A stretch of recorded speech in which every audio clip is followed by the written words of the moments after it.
eu quero trazer uma palavra da parte de Deus ao seu coração. Uma palavra para te renovar, uma palavra para te animar e para trazer esperança à sua vida. Evangelho de Marcos, capítulo 4, versículo 37.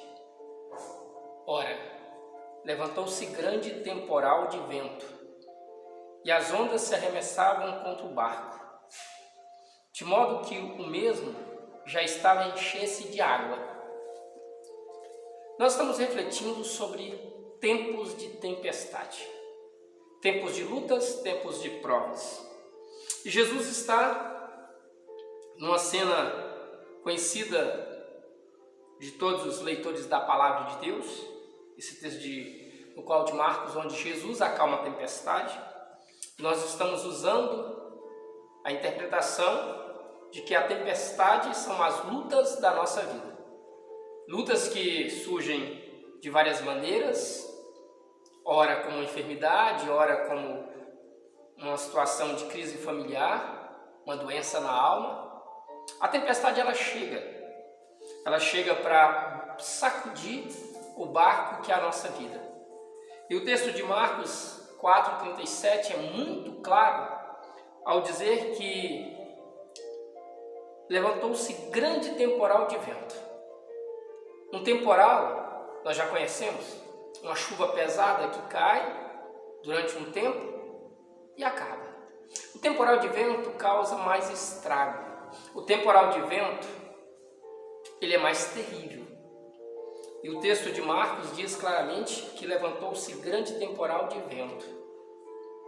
E as ondas eram tão fortes e se arremessavam contra o barco de uma maneira tal que o barco estava a encher-se de água.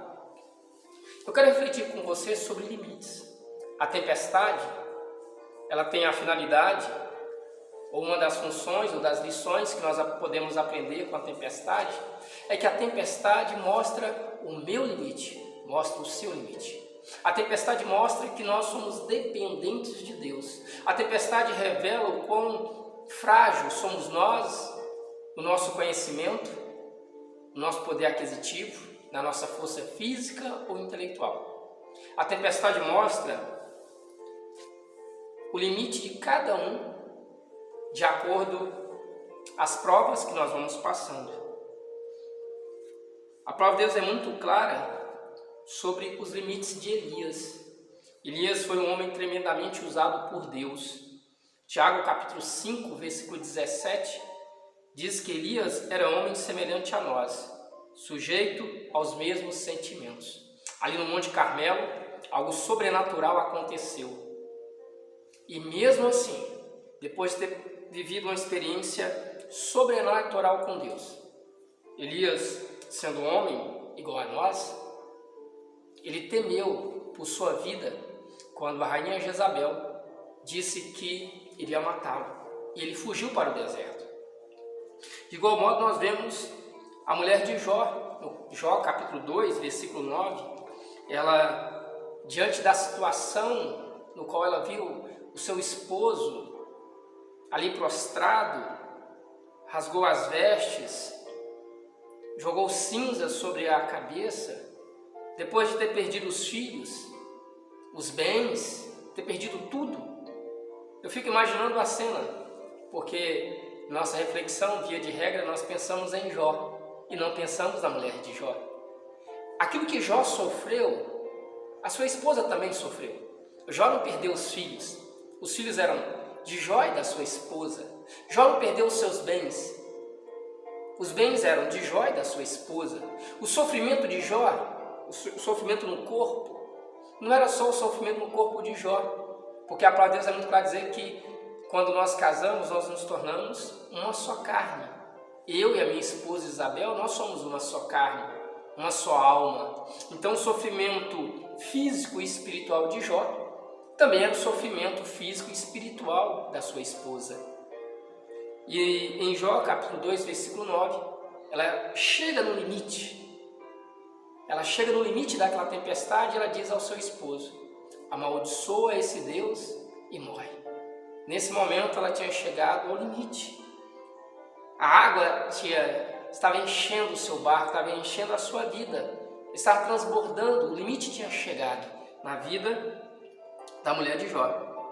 De igual modo, nós também vemos lá no livro de Gênesis a história de Agar, a serva de Abraão e Sara. Depois de coabitar com Abraão e ter um filho, Agar é mandada ao deserto com o seu filho. E a água acaba e ela não vê mais perspectiva de mudança, de solução do problema.